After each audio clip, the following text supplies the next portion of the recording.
Hi, we're back with Illuminating Conversations, and we're so happy to have Todd Eilers here of Eilers and Krejcik joining me today as a guest. Todd is the founder and majority owner of Eilers and Krejcik Gaming. He has over 17 years of market research and consulting experience, covering really the gaming industry and other industries that he did while he was prior at Roth Capital Partners. I love having Todd on today because everything that they do at Eilers and Krejcik is so data driven. If you just pull their monthly summary, you see how much they write on a monthly basis, how prolific their writing is, and how they seem to have the inside scoop, whether it's data analytics or just knowing everybody in the industry. So, Todd, it's great to have you back. Well, thanks for having me, James. Really appreciate it, and a big fan of what you do, and happy to be a part of.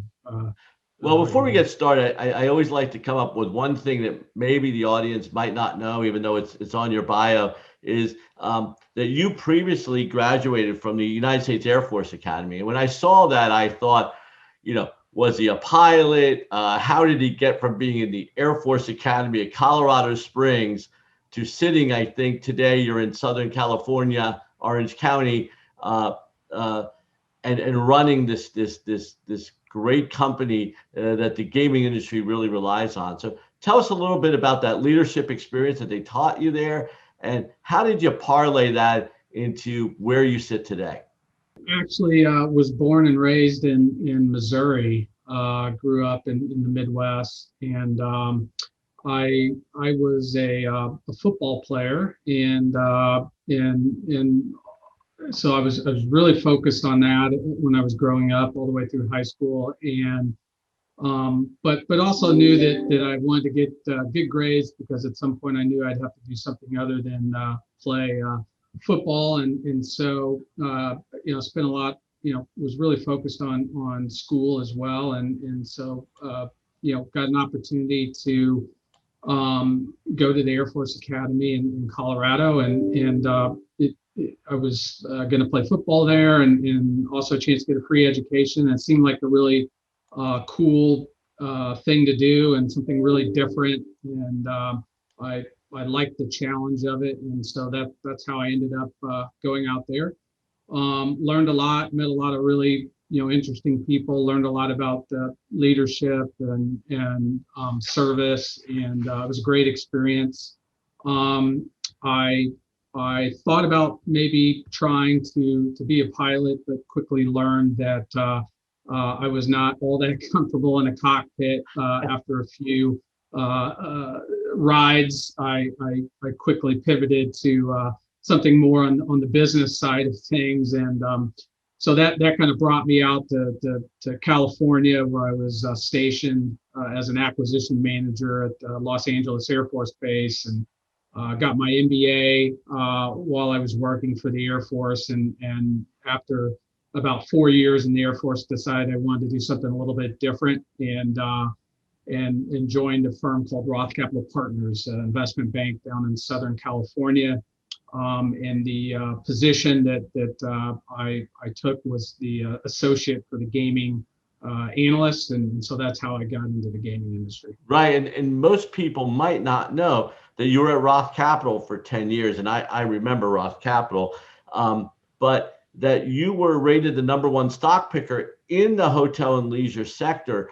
So you got there and you started, and you really started doing your homework, and then obviously the rest is history, moving from Roth Capital to starting, your firm, Eilers and Krejcik. And again, the thing that really strikes me, I know that you have a relationship with Fantini as well, is that how much your research is data driven. We don't just pick up your research and read what you think because of what you think. It's backed up every step of the way, and I think the industry appreciates that, as somebody who's just not talking off the top of their head, or just giving opinions without facts. So you really have a seat at the table, and again, Playtika was somebody, I know that there was a company you started following early on.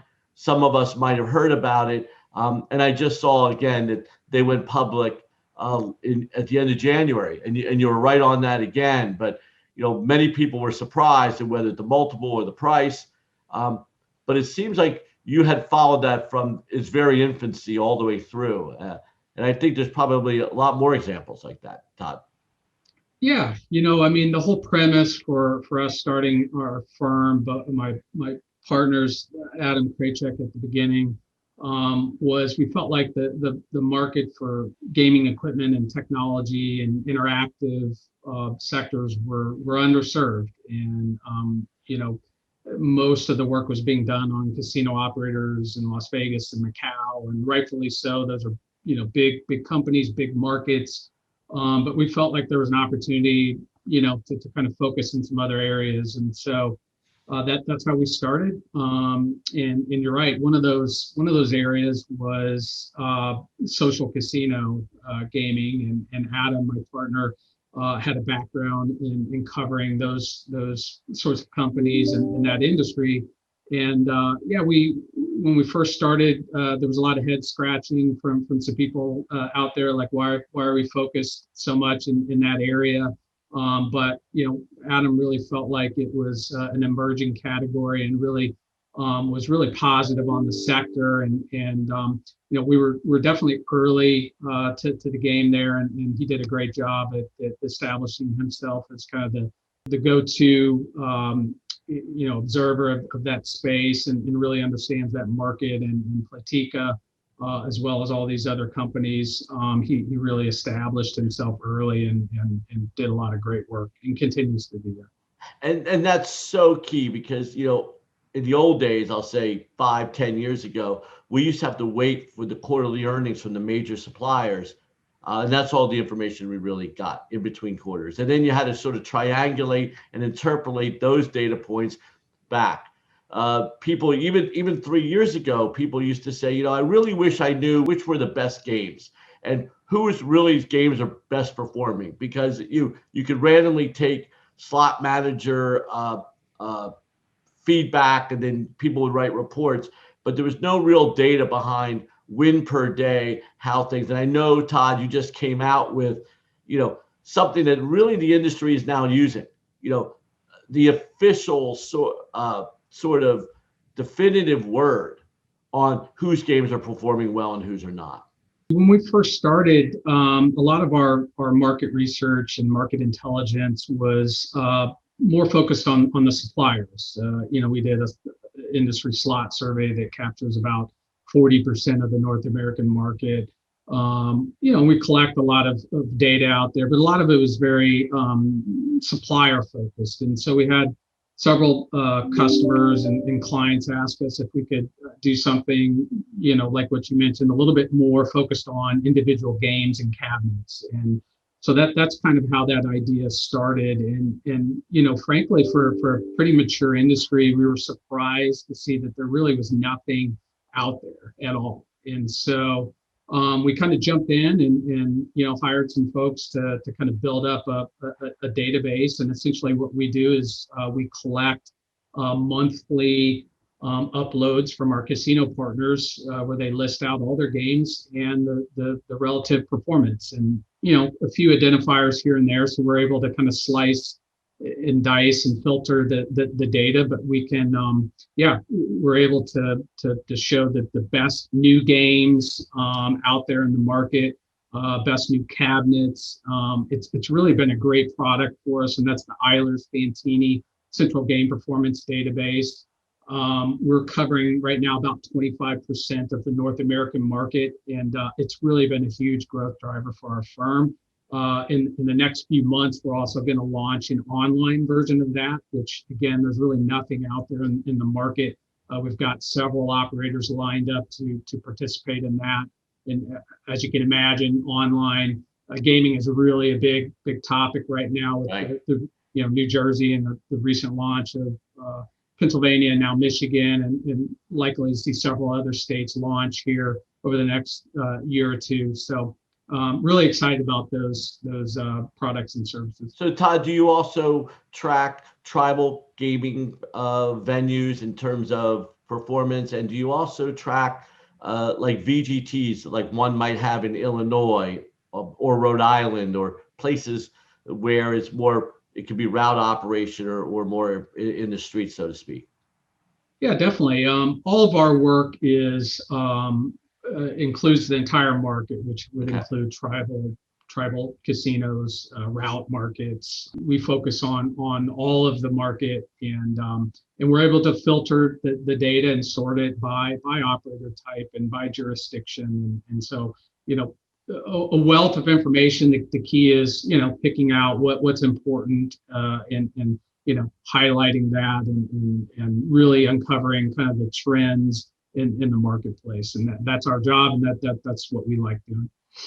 So I've seen many of your interviews over the last 6 months, and many people asked you the same questions. And I thought I would take today's conversation slightly different direction around consumer behavior.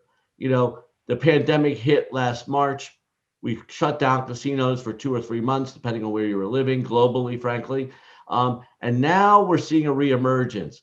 But do you think that as the consumers reemerge and they go back into the casino with respect to technology and their behavior, do you think these behavioral changes are going to be temporary? Are they going to be permanent?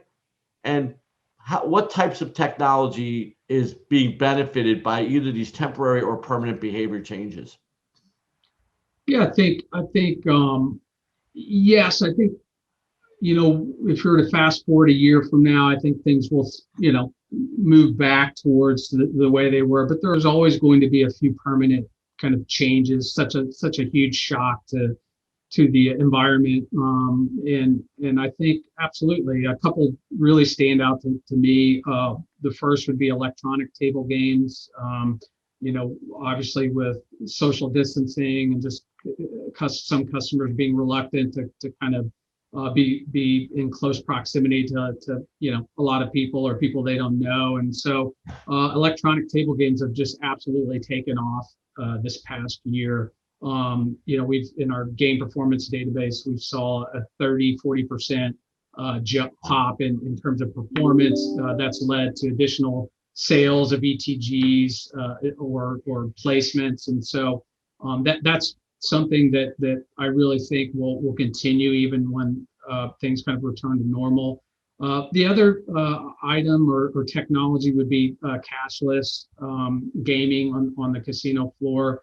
I think that's been something the industry's been trying to kind of adopt for a long time, and I think we've kind of hit a tipping point with you know, the way the market is right now and social distancing and, you know, trying to eliminate touch points. And I think it makes perfect sense. We've seen several announcements already with some of the largest casinos in the world. You know, the Chickasaws, the Seminoles, a lot of the large Las Vegas-based operators all have cashless gaming technology on the floor right now, and so I think you'll continue to see that move going forward, even when we return to normal. And really, many of the suppliers are coming out with digital wallets, contactless, so you almost don't have to touch anything. So you see all that really staying, you know, digital wallets, contactless, non-contact, sort of don't have to touch anything, that kind of a thing. I do. I think that's here to stay. But you know, look, I mean, I think things will slowly kind of return back to normal as well. So, but I do think there's a few areas like ETGs and you know, digital wallets that are here to stay. The other day we heard that Tesla is going to be accepting Bitcoin to buy their cars. Do you see Bitcoin becoming mainstream in a casino, more so than today? Is that something that's coming, or is that fraught with regulatory hurdles? Possibly. I'll be honest, I'm not an expert in that area. My sense is probably not anything in the near term, but potentially, you know, down the road for sure. You know, the gaming industry is typically slow to adopt new technology, so my guess is, you know, you're looking at something pretty far down the road and on that front, but Right. It's certainly something out there worth paying attention to. So Todd, you've been tracing we talked about social gaming, online gaming. You've been watching this since the beginning. How do you see the consumers are becoming more comfortable with this online gaming, whether it's all age groups from not only the 20, 30, and 40 somethings, but all the way up to the oldest players? Are you seeing that the people are being forced or want to get more comfortable with that technology? And how do you see that with respect to driving revenue offline, Sure. outside the casino meeting? Yeah, I mean, with the market shut down last year, we saw a huge spike in online gaming, online entertainment. Any business that was online, mobile, did really well with the lack of land-based options. So online social casino, real money online gaming, et cetera, all benefited, and still is benefiting right now. And so we certainly don't see that market falling back to where it was. It's definitely jump started those markets and reset them at a higher base, but we still look for those to continue to grow. I think the other thing too to consider with the emergence of those new channels for customers is there was always a bit of reluctance, I think, from the land-based industry to fully embrace those, because there was a fear that it might cannibalize their existing customer base. But we've done several consulting engagements and a lot of research in that, and what we found is it really does grow the pie. It brings in a new customer. It is incremental revenue, and if it's a land-based operator, you have the ability to offer something to your customers 24/7, right? And so you also have the ability to tie that into your land-based offering and issue rewards to bring customers back to your casino. There's just tremendous marketing and cross-marketing opportunities. It is definitely incremental, and for those that were early adopters and really focused in those areas have done really well. Well, in fact, those that were not fighting it and were early adopters probably saved several quarters or several months of revenue, where the others that had not sort of started thinking it was never going to happen really had no other alternative when the pandemic hit. Let me just get two predictions from you. How might the pandemic, coming out of the pandemic and events of the last year, affect the number of slot machines on the floor? Are they growing? Are they decreasing? Is it a replacement market still, or are operators going to go buy new equipment? What kind of work have you done around that, and how has the pandemic affected or delayed either new slot sales or replacement slot sales? Sure. So just in terms of the number of slots on casino floors, we've two things to really highlight. We definitely have seen removals of slot machines. So as you can imagine, with operators trying to kind of space out the gaming product to kind of help people socially distance, that has led to definitely has led to some removals. About 5 to 10% of the market has kind of been removed. Even beyond that, you've also still have not 100% of those games that are on the floors are turned on. There are some spots where or casinos where they've simply just deactivated some slot machines. So that's probably another 5 to 10% that's deactivated. I think over time you'll start to see, at least on the active front, that'll start to return back to 100%. But from a slot removal, I think that might be slower to recover. Certainly for existing casinos. Obviously, you always have new casinos coming online, so the overall market will most likely return to kind of low single-digit growth. But that's mostly going to come from new casinos. I don't think you're going to see existing casinos add a bunch of slot machines back to the floor. The other thing you mentioned purchasing, that there has been a really pretty sizable negative impact on the purchasing of slot machines. As you can imagine, just a lot of uncertainty out there, with the market shut down, and then even with opening back up with all the operating restrictions and just in general, a lot of uncertainty out there in the market. And so that's really caused casino operators to kind of freeze their CapEx budgets to purchase new gaming equipment. And so if you look at last year, the market was essentially cut in half from a purchasing standpoint of slot machines. We do look for that to recover this year, probably see about a 35% rebound off of really low number last year. Right. But we're still likely to be well off of 2019 numbers. And on the sales side, you're probably looking at more like 2022 possibly as best case for a return to 2019 levels. And it could even be 2023. That's on the sales side. On the leased business for the suppliers, that actually probably is likely to recover much quicker than the sales business, because there's less risk, right? Less risk. Yeah, less risk. Operators doesn't have to deploy capital, and so it's easier to add new games without taking a big risk there. What we are seeing is a lot of lease to buy deals out in the market right now.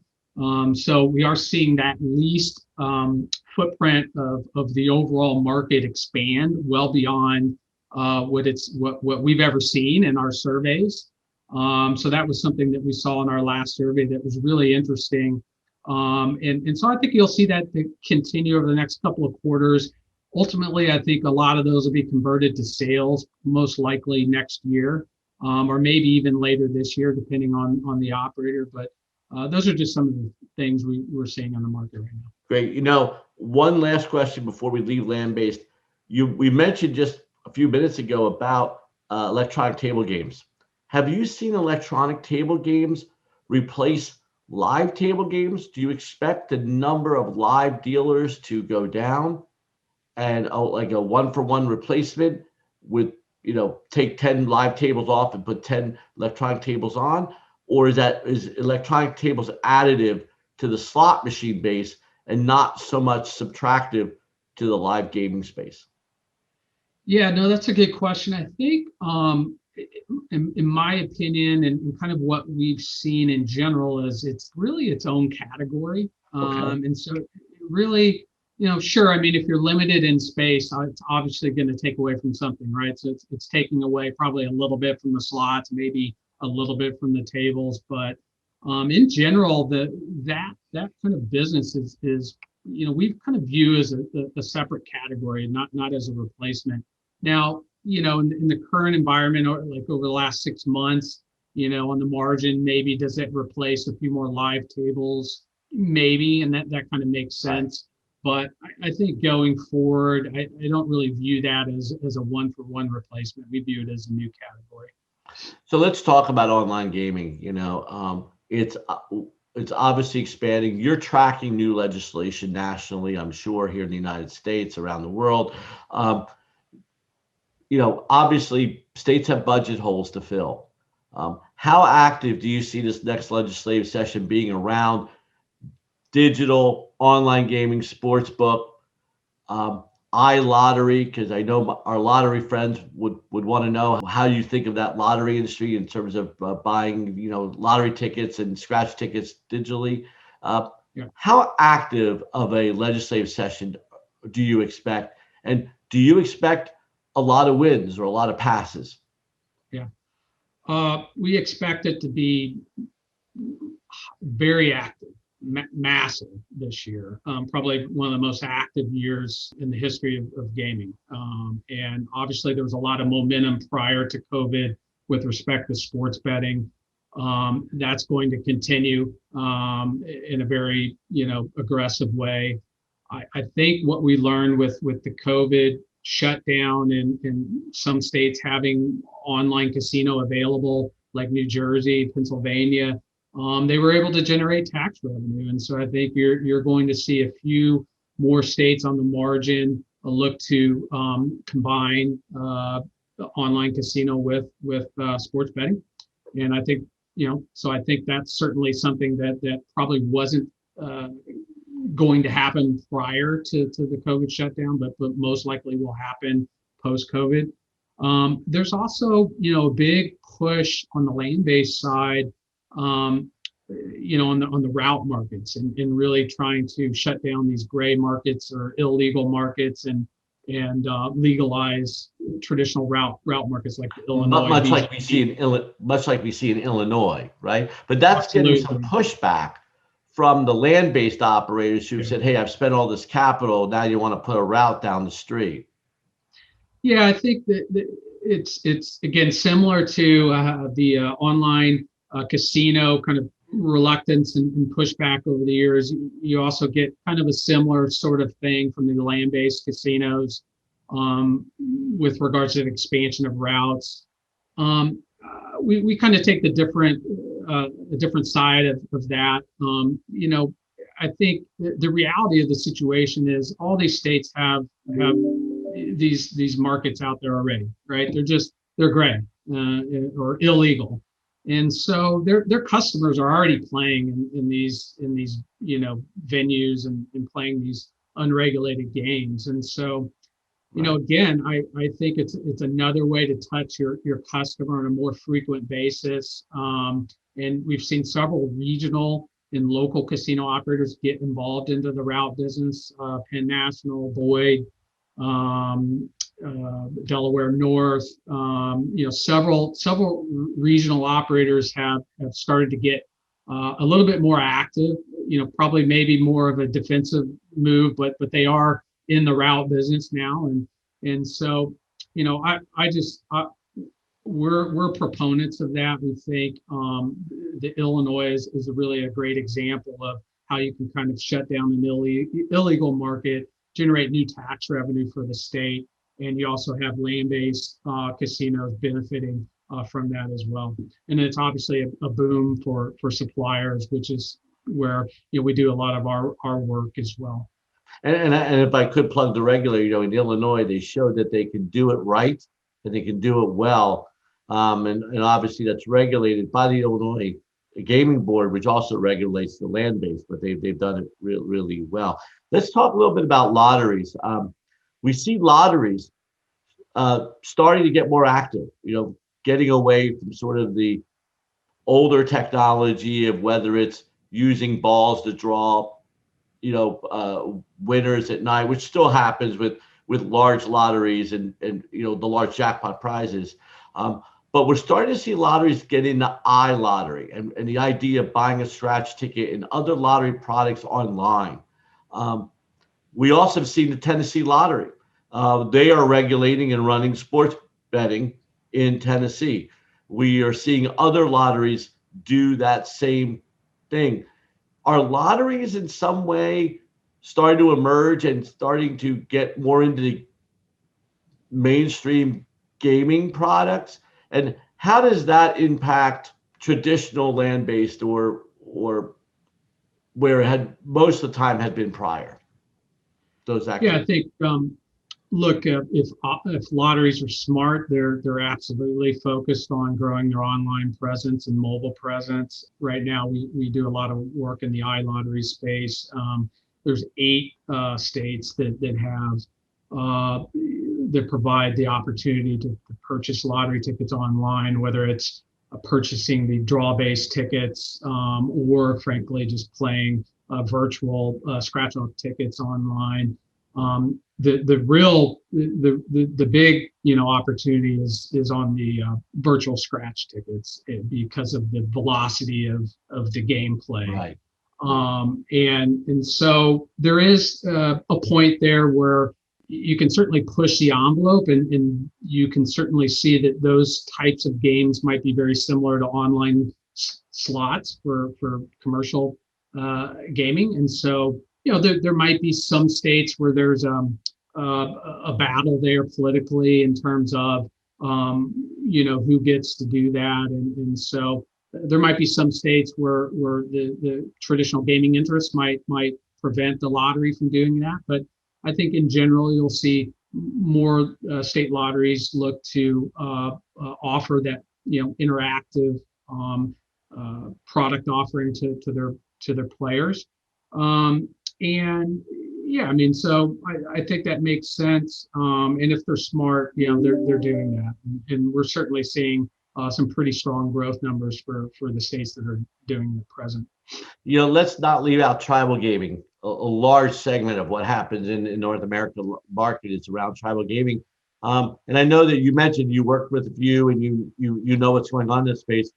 What can we expect in tribal gaming around online sports books, sports betting, and all that digital, along with maybe social and linking their in casino play with an outside casino alternative? Are tribes active, and how are you seeing that going forward over the next year or two? Absolutely. I mean, tribes are also very active and focused on having an online presence. Sports betting is certainly something they're very interested in as well. As with tribes, a lot of it comes down to what the existing compacts allow within each individual state.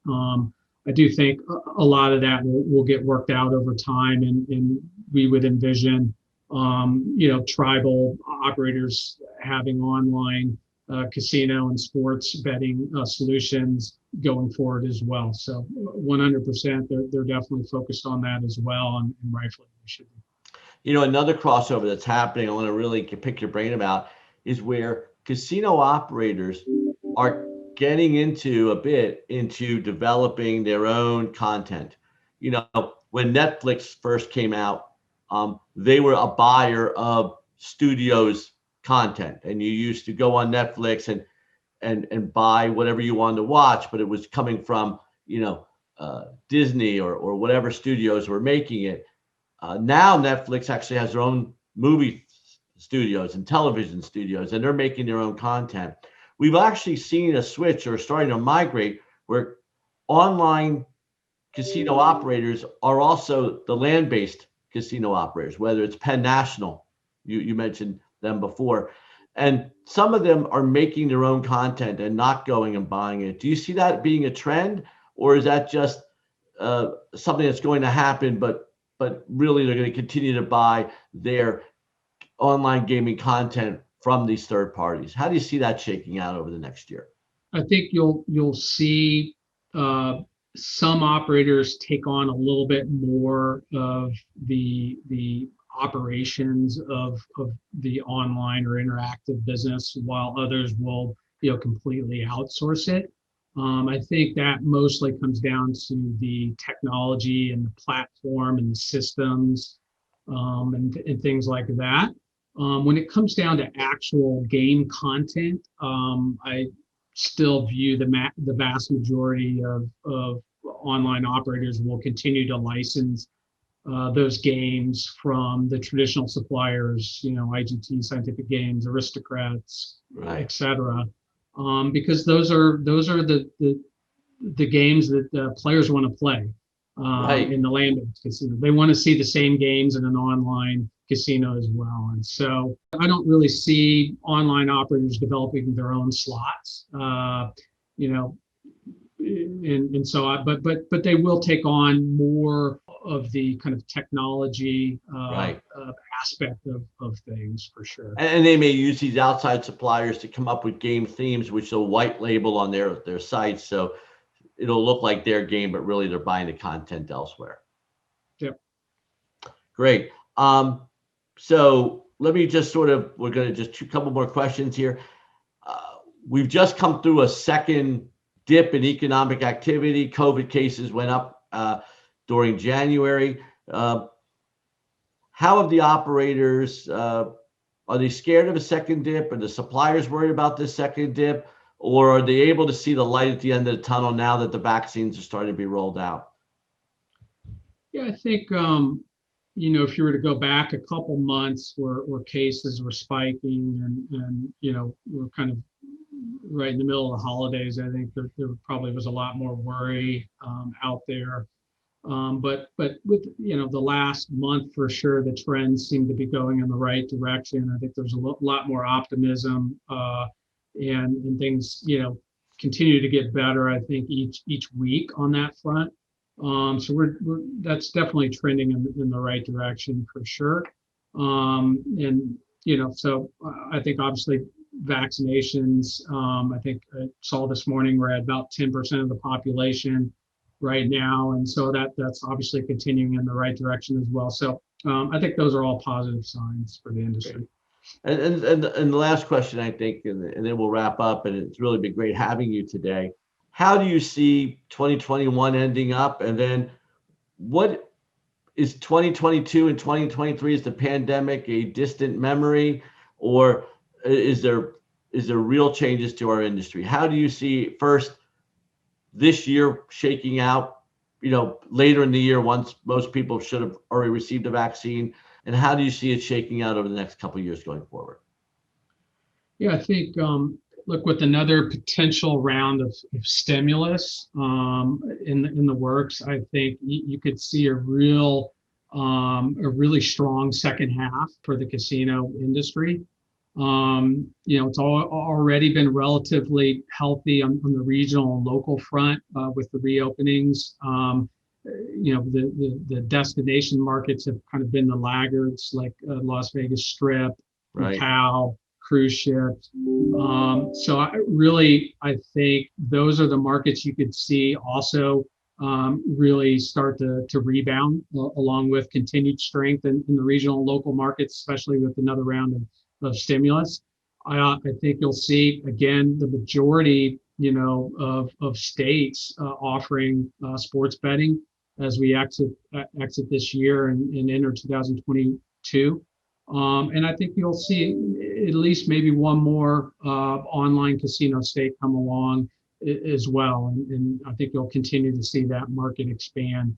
And so I think, anytime you kind of have a big negative shock to the economic environment and these states start to run large budget deficits, it really does drive initiatives for gaming expansion, frankly, because it's a source of tax revenue. And so you typically, when the market starts to recover, you also start to get these expansionary measures, whether it's land-based casinos or now it's online and sports, really start to kick in on the recovery. And you start to see a lot of times you see a stronger recovery in the gaming industry than you might in some other industries due to that dynamic. So things are definitely moving in the right direction. There's a lot of expansion opportunities, and we're definitely view the next couple of years in a positive light for sure. So in short, Todd, the industry would have not been moving this fast towards digitalization, but obviously the pandemic interrupted that. And a lot of people say you never want to, waste an economic, devastation or where things have gone terribly bad. So I think that actually the pandemic has been in some sort of offhanded way positive for the future of the industry, because it's pulled forward all those states that were wondering, should we be doing digital or not? It's actually going to pull it forward many years quicker than a natural attrition towards that type of gaming would have been on its own. Is that kind of how you see it? Yeah. Well, thank you very much today for meeting with me here today, Todd. It's been great. Your insights and the product that you put out is so wonderful. Not only your own firm, but in conjunction with my good friend Frank Fantini. And we really appreciate you being here with us today. Thanks a lot, James. Really appreciate it.